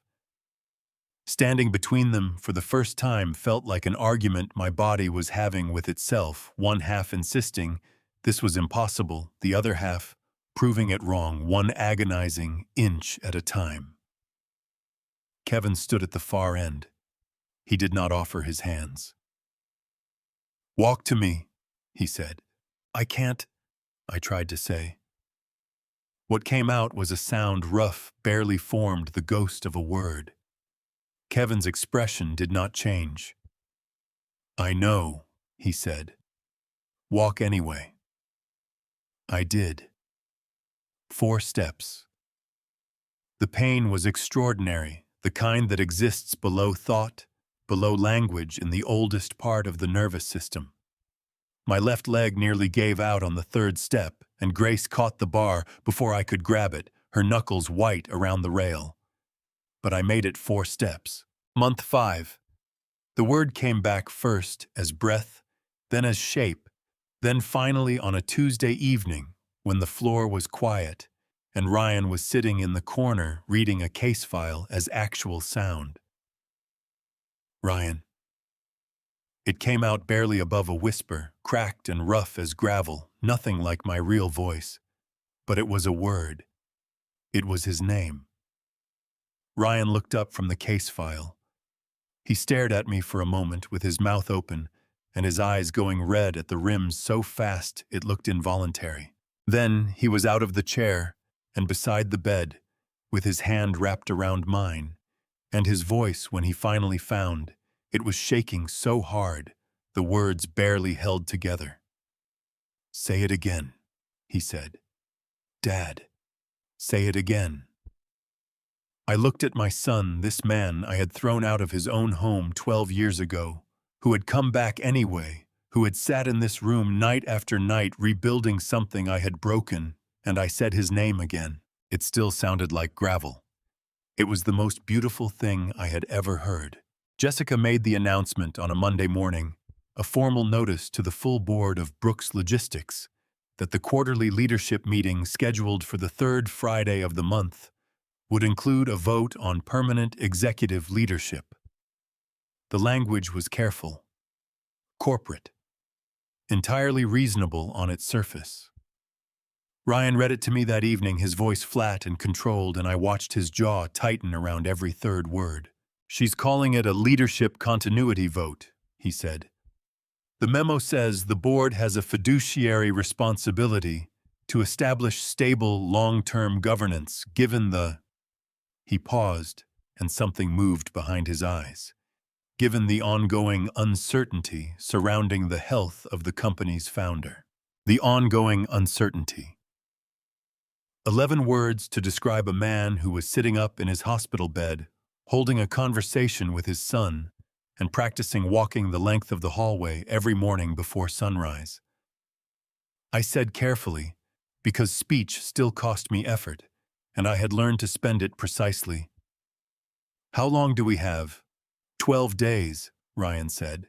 He pulled his chair close and leaned forward with his elbows on his knees, and his expression was the one I had come to recognize over these past months. Not the grief-worn face of the first night, but something sharper and more deliberate. The face of a man who had been building towards something and could finally see thus the finish line. "Michael wants to walk us through the legal structure tonight," Ryan said. "David is bringing Rebecca's final report. And there's something else." He paused. "Vanessa called me this morning. She wants me at the board meeting." I looked at him. "She thinks I'm her insurance policy," he said, and the corner of his mouth pulled into something that was not quite a smile. "She wants to stand up in front of that room and point to the founder's son sitting at the table as proof that even the family supports her appointment." He leaned back. "I told her I wouldn't miss it." Michael Reed arrived at 8 that evening, carrying his briefcase and the careful, unhurried manner of a man who had spent 19 years making sure the details were right before anyone else in the room started talking. Sandra Briggs came with him, the board secretary, 58 years old, with reading glasses on a chain around her neck, and the quietly formidable bearing of a woman who had kept the institutional memory of Brooks Logistics for 2 decades. Sandra set a manila folder on the bed table and opened it without preamble. "I've maintained original copies of every board resolution and meeting minute since Vanessa's appointment." She said, her voice matter-of-fact, but her eyes fierce behind the reading glasses. "Including 3 resolutions she pushed through in the first 2 weeks that I flagged as procedurally irregular at the time. I was overruled." Her chin lifted slightly. "I kept the flags in the record." Michael spread the agreement across the table, the non-contestation document Vanessa expected Ryan to sign. He walked Ryan through it clause by clause, and then he explained what he had done to it. "The agreement contains a condition precedent," Michael said. "Standard contract language, the agreement becomes operative only if certain conditions are met at the time of signing. The condition I inserted requires that the counterparty, Vanessa, be in full compliance with her fiduciary obligations under the Brooks Logistics corporate charter." He looked at Ryan over his glasses. "She is not in compliance. She has not been in compliance since her 2nd week in the role. Which means the moment she signs her name to this agreement as the receiving party, she is signing a document that is legally void on its face, because the condition it requires for validity does not and cannot exist." Ryan picked up the document and read through it again. Then he set it down. "She'll have her own lawyer look at it," he said. "Yes," Michael said. "Her lawyer will see a standard non-contestation agreement with a condition precedent clause that appears routine. It will not occur to him to verify the predicate condition, because it is the kind of clause that is almost always a formality." He allowed himself a small, precise smile. "Almost always." David spread Rebecca's final report across the remaining table space, color-coded folders, indexed tabs. A summary sheet on top that laid out the full scope of what had been taken from Brooks Logistics in 5 months of systematic extraction. $1.1 million. Documented, sourced, traceable to the individuals who authorized each transaction. Then David placed one more document beside the report. "Dr. Howe signed this yesterday," he said. "It was a formal cognitive capacity assessment, 2 pages signed and notarized, attesting that William Brooks demonstrated intact comprehension, responsive communication, and sufficient cognitive function to make informed legal and financial decisions. The assessment had been conducted using the established protocol for evaluating nonverbal patients, with Grace Mitchell present as a clinical witness. This document," Michael said, "formally invalidates the basis of Jessica's conservatorship petition." The petition claimed you lacked cognitive capacity. This says otherwise from a licensed physician with direct and documented clinical contact. He looked at me. The petition will be dismissed. I exhaled slowly. The air came out steadier than it had in months. Sandra gathered the folders back into her briefcase with the efficient movements of a woman who had somewhere to be and knew exactly what she needed to do when she got there. "I'll have the meeting room set up by 7 Friday morning," she said. "Board convenes at 9. She snapped the briefcase closed and looked at Ryan with an expression that carried 30 years of institutional loyalty in it. "Your father built this company the right way. I'd like to see it stay that way." She left without waiting for a response. After David and Michael followed her out, Ryan stayed. He sat down in the chair beside my bed and looked at me for a moment, and I could see the weight of the next 12 days already settling across his shoulders. "You don't have to be in that room, Dad," he said. "We have everything we need. You could let us handle it." I thought about a Tuesday night in October 12 years ago. About a door closing with a quiet click that had been louder than any slam. About 12 years of telling myself I had done the right thing, while the right thing walked further away from me with every passing season. I looked at my son. "I need to be there," I said. Ryan held my gaze for a long moment. Then he nodded once, stood up, and put on his jacket. "Then we'll get you there," he said. Grace arrived at 4:50 in the morning, which was 20 minutes earlier than her shift started, and 40 minutes before the sun came up over Charlotte. She did not explain why she had come early. She simply walked in, set a cup of coffee on the windowsill for herself, checked my vitals with practiced efficiency, and then looked at me with the calm, steady expression she had worn every night for 5 months. "How do you feel?" she asked. "Nervous," I said. My voice was still rough, still cost me effort, but the words came out clear enough. Grace smiled, not the careful, professional smile she used with other patients, but the real one, the one that reached all the way up. "Good," she said. "Nervous means you understand what today is. Nervous is appropriate." Kevin arrived at 5:30, with the parallel bars he had spent the past 3 weeks gradually removing from the equation. This morning he brought only the cane, a plain aluminum hospital cane, nothing elegant about it, and set it against the wall beside my bed. "We're going to walk the hallway 3 times, he said, pulling on his jacket. "Same as yesterday, same as the day before. The only difference is that today at the end of those 3 laps you're going to get in a car." "And then?" I asked. Kevin gave me the look he reserved for questions he considered beside the point. "And then you walk into a building," he said. "One thing at a time, William." Ryan arrived at 6:15 carrying a garment bag over one arm and a paper bag from a diner on South Boulevard in the other hand.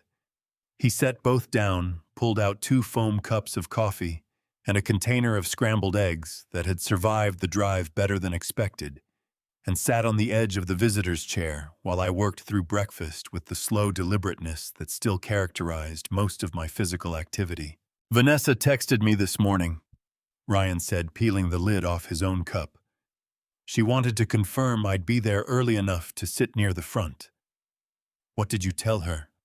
"I told her I wouldn't miss it for the world." He took a sip of coffee. She sent back a smiley face. I looked at my son across the breakfast container and felt something move through my chest that was equal parts grief and gratitude, grief for all the mornings like this one that we had lost. Gratitude that this particular morning existed at all.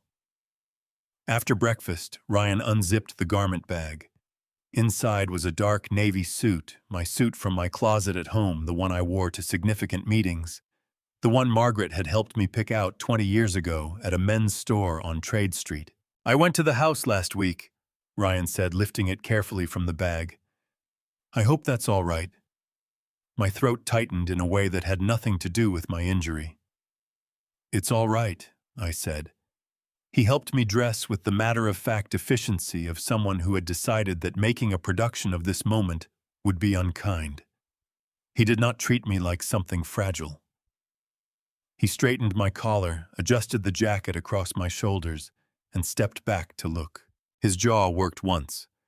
He pressed his lips together and breathed through his nose.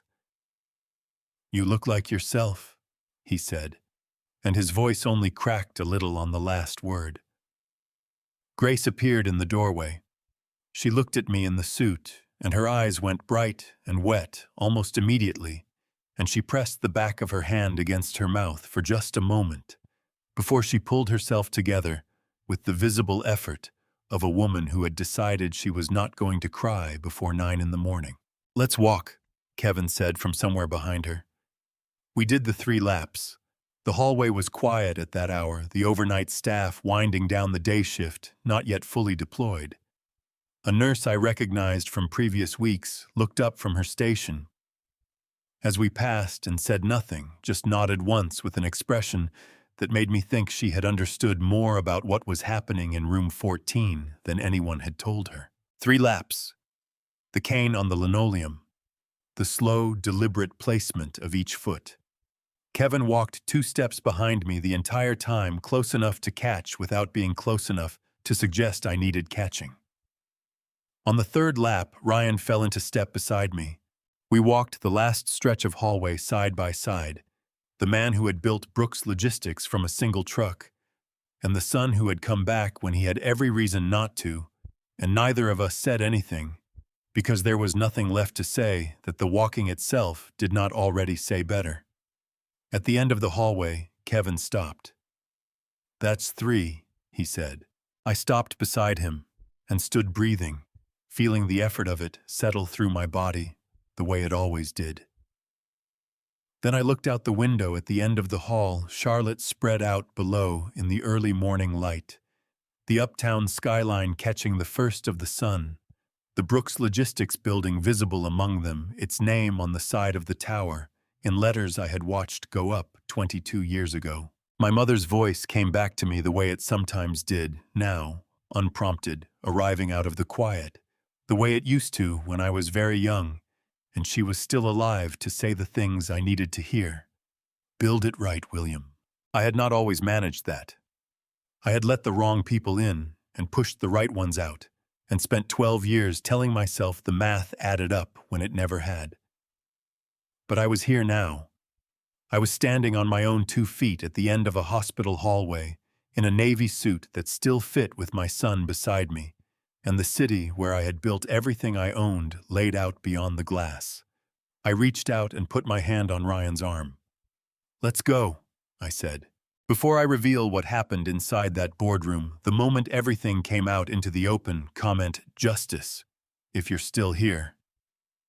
Because what you're about to hear took 5 months, 1 cane, and a son who came back when he had every reason not to. This story contains fictional elements included for educational and entertainment value. If that's not for you, you're welcome to step away right here. But if you're staying, this is the moment you've been waiting for. The 14th floor conference room at Brooks Logistics had floor-to-ceiling windows overlooking uptown Charlotte, and on a clear Friday morning in May, the light came through them at an angle that made everything look expensive and permanent. I was not inside the room. Not yet.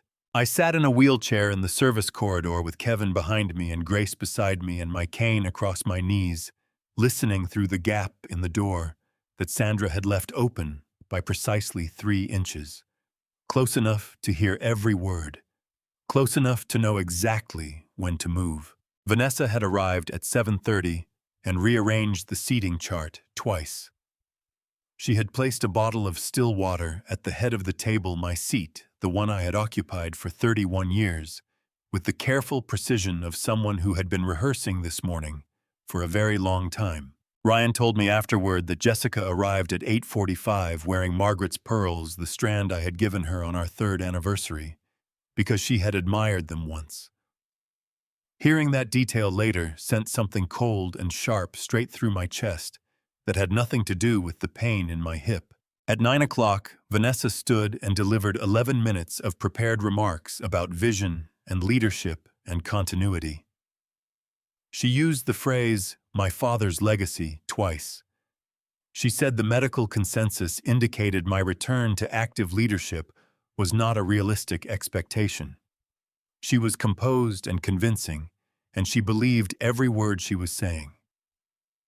When she finished, she looked down the table at Ryan. "I'd like to give Ryan Brooks the opportunity to say a few words," she said warmly. "As the founder's son, his presence here means a great deal." Ryan stood. He straightened his jacket. Then he reached under the table and lifted a leather portfolio onto the surface. "Before this board votes on anything," he said, "there's information you need to see." Vanessa's expression shifted. Just slightly. Just enough. "Ryan, this isn't the appropriate... You invited me here." He said, his voice quiet and completely steady. "This is exactly the appropriate forum." He distributed packets to each board member face down. Sandra moved around the table with practiced efficiency. Gerald Fitch. Jessica's personal attorney flipped his copy and began reading. Within 45 seconds, something in his face changed in the precise way that lawyers' faces change when the ground beneath a case shifts irrevocably. Harold Greer was the first board member to speak. "These are bank records," he said carefully. "These are our bank records." He tapped a highlighted line. "This transfer goes to Meridian Transit Solutions." "I've never heard of Meridian Transit Solutions." "Meridian was incorporated in Delaware 4 months before Vanessa's appointment," Ryan said. "Its sole officer is Cody Marsh. His social media lists his occupation as Vanessa's boyfriend." The room went absolutely still. Vanessa's face had gone the color of old ash. "These records are out of context," she said. "The Meridian arrangement was strategic restructuring. It was entirely within my authority." Ryan produced his phone and pressed play. Vanessa's own voice filled the room, unhurried, confident, recorded 3 months earlier at the Ritz-Carlton. "Once I'm chairman, nobody can touch what we've already done. It just becomes history." Patricia Holloway pressed both hands flat on the table. Gerald Fitch removed his reading glasses and placed them in his breast pocket with the deliberate movements of a man making a decision he cannot take back. "Jessica." His voice was measured and quiet. "I'm no longer able to represent you in this matter. The model rules of professional conduct prohibit continued representation when I have reason to believe my client is engaged in ongoing fraud." He stood and gathered his legal pad. "I'm sorry, I genuinely am." He walked out. The door closed behind him. Jessica sat with her hands in her lap, and her face doing something complicated and private that I had never seen it do before. Her shoulders pulled inward by degrees like something structural, giving way slowly rather than all at once. Vanessa pushed her chair back. "This is a setup." Her voice cracked and rose and cracked again. "Ryan has spent 5 months engineering this to take back what he thinks he's owed. You cannot trust a man who abandoned his own father. I have something to add." Earl Simmons spoke from 3 chairs down in the same seat he had occupied at every board meeting for 11 years. His voice carried the weight of 20 years of early mornings and honest work. "I have documented every irregular transaction under Vanessa Cole's authority since her 2nd week in the role." He set a stack of printed pages on the table. 41 transactions. Each one sourced, dated, cross-referenced against the approved budget.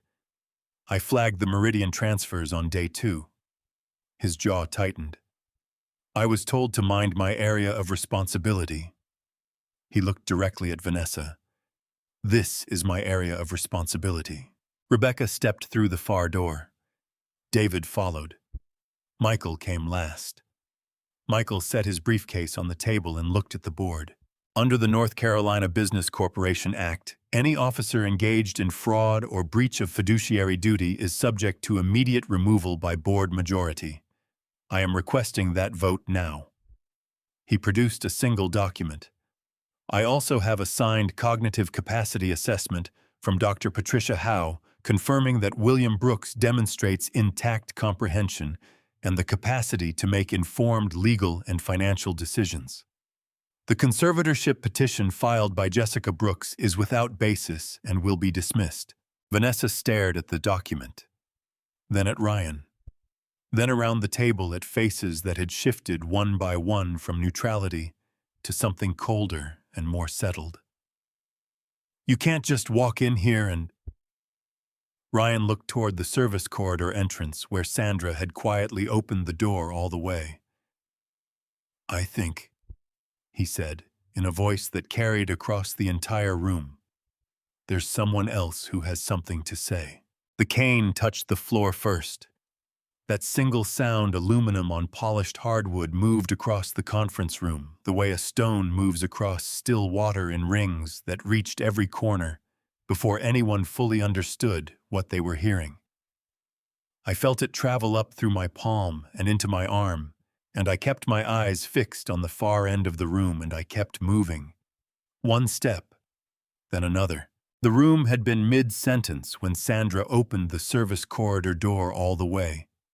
Vanessa had been talking something about procedure, about the rights of an acting executive, and the words dissolved the moment I crossed the threshold, the way sounds dissolve when something unexpected walks into a space and reorganizes everything in it without asking permission. I did not look at Vanessa first. I did not look at Jessica. I looked at the windows and the Charlotte skyline beyond them, and I walked toward the head of the table that had been mine for 31 years. Every step cost something. The deep accumulated ache of a body asked to do what it was told it would never do again radiated up from my left hip with each placement of the cane. Kevin was 2 steps behind me. Grace stood near the door. I did not look at either of them because I knew that if I did, I would lose the thread of what I was doing, and I could not afford to lose it now. Patricia Holloway had both hands pressed flat on the table, her eyes wide and filling fast. Harold Greer had pushed his chair back slightly, as if making room for something larger than the moment he had prepared for. The other board members sat completely still, the way people sit when they are watching something they will describe to other people for the rest of their lives. Vanessa stood at the head of the table, with both hands gripping the chair back so hard her knuckles had gone white. Her mouth was open.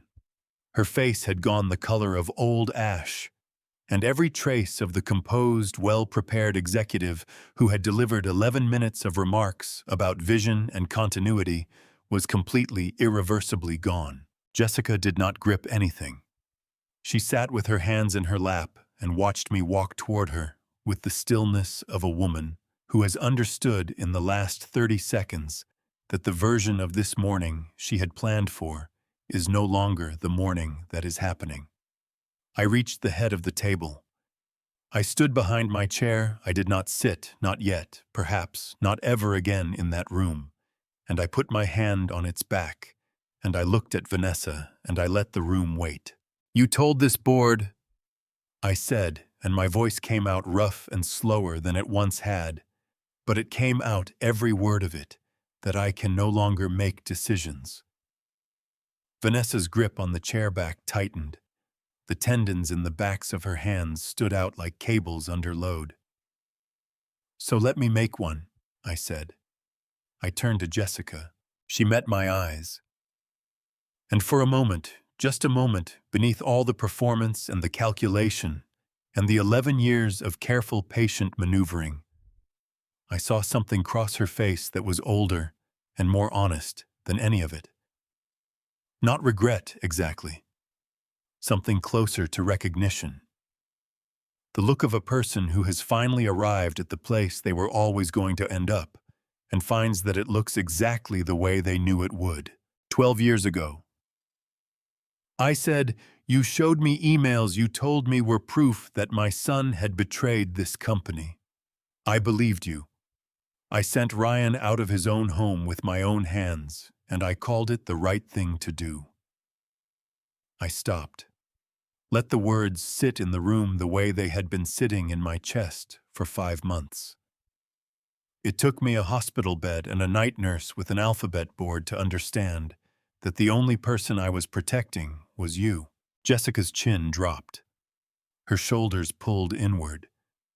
The composure she had worn into this room like a second skin began to come apart. At the edges, slowly and quietly, the way things come apart when the thing that was holding them together is finally gone. I gave you 11 years, I said. I gave Vanessa an education and a career and a place in something I spent my life building. And you looked at all of it and decided it wasn't enough.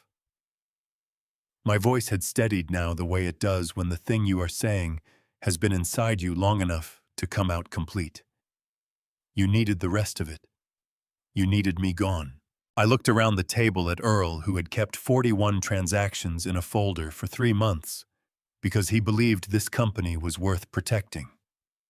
At Harold Greer, who had cast his dissenting vote and held his position. At Patricia Vance, who had known me since the company's earliest years and was making no effort now to stop the tears tracking down her face. I did not come here to take back my chair, I said. I came here so that the record of this company would show that William Brooks was present, that he understood what was being done to what he built, and that he did not accept it. Michael stood. Under Section 14 of the Brooks Logistics Corporate Charter and the North Carolina Business Corporation Act. He said, his voice carrying the precise, unhurried authority of a man who has been preparing this sentence for months.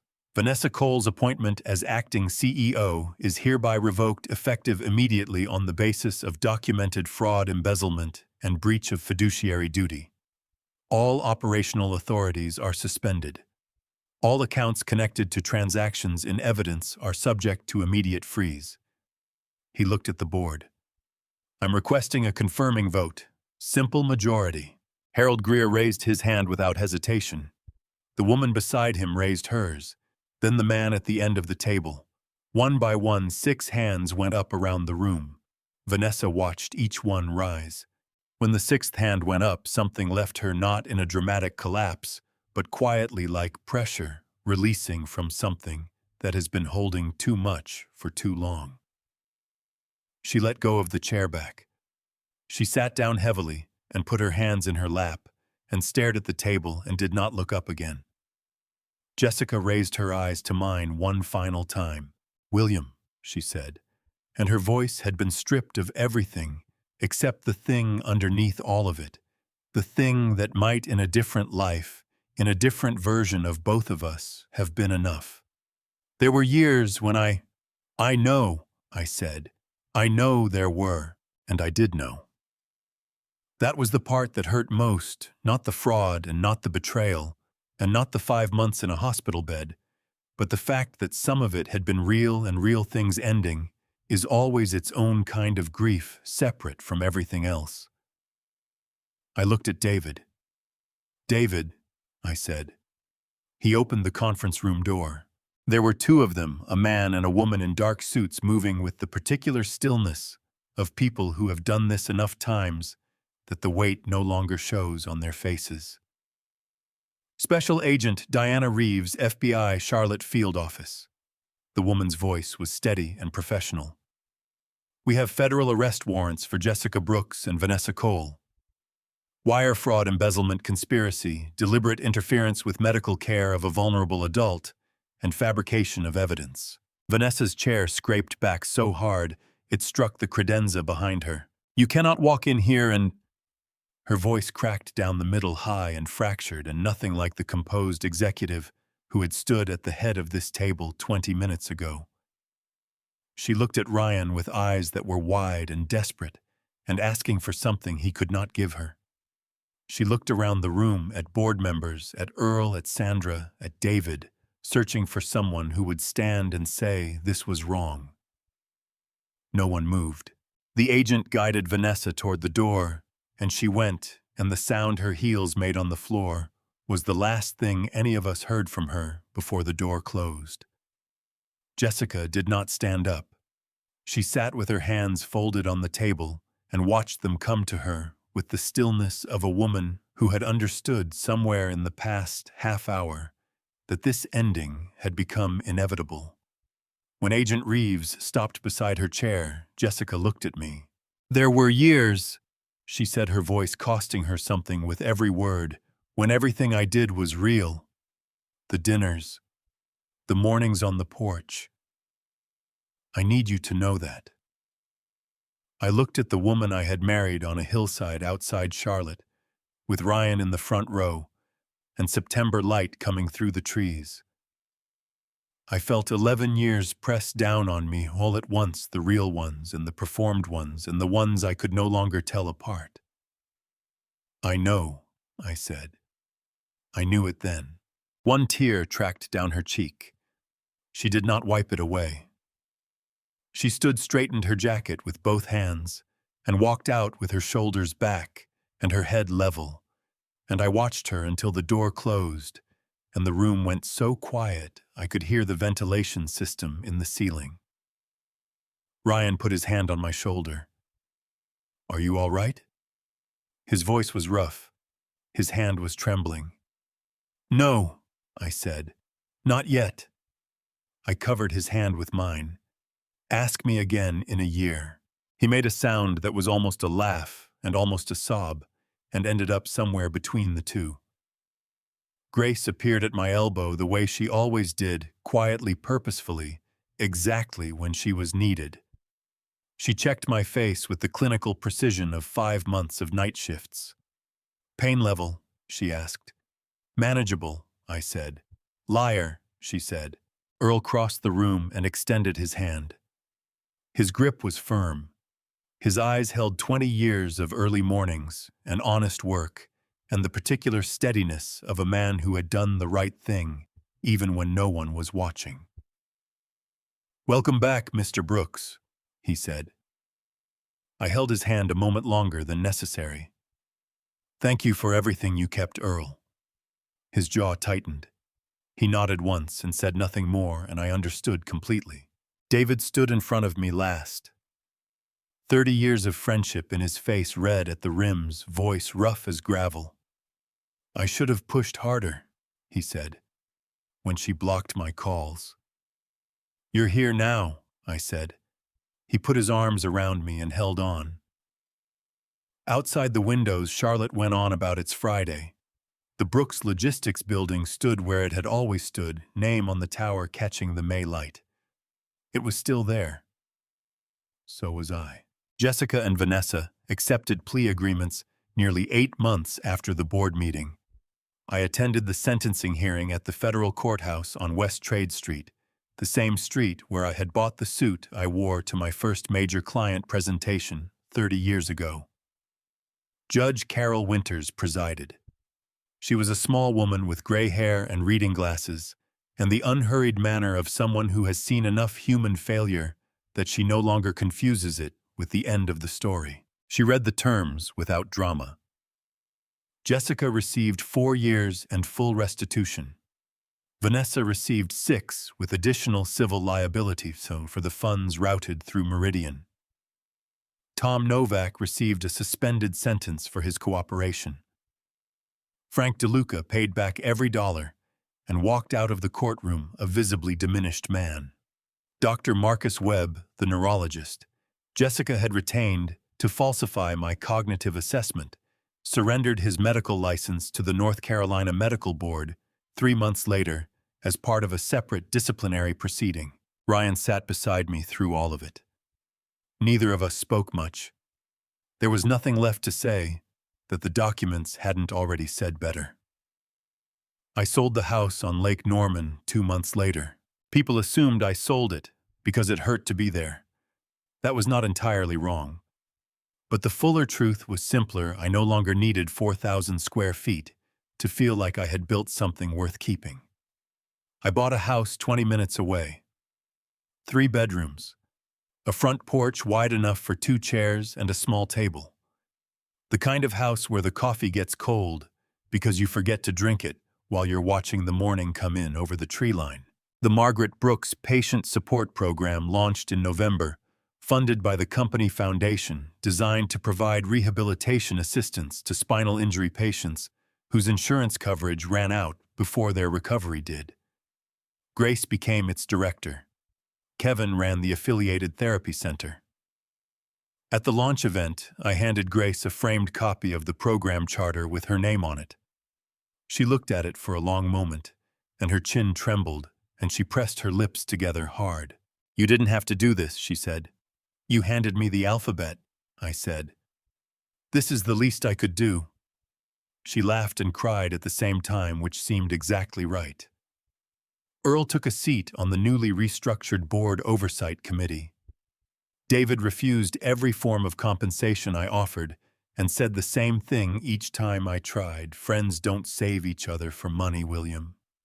You know that." Ryan stayed in Charlotte. He did not take the chairman's position. I offered him. He joined the oversight committee alongside Earl, learned the operations from the ground up the way I once had, and came to the house on Sunday mornings with coffee and no particular agenda. 2 years after the accident, I still use the cane.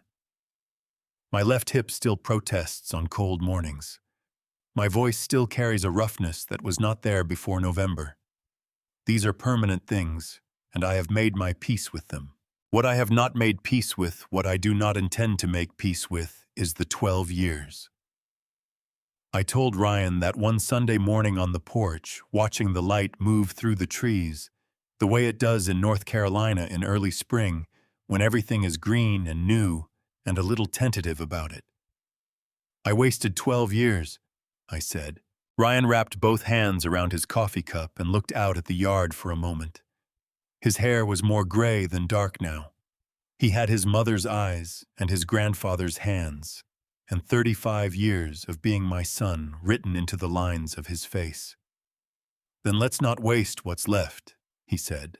I thought about a boy who used to climb into the cab of an old Kenworth and grip the steering wheel with both hands and make engine sounds until his mother called him in for supper.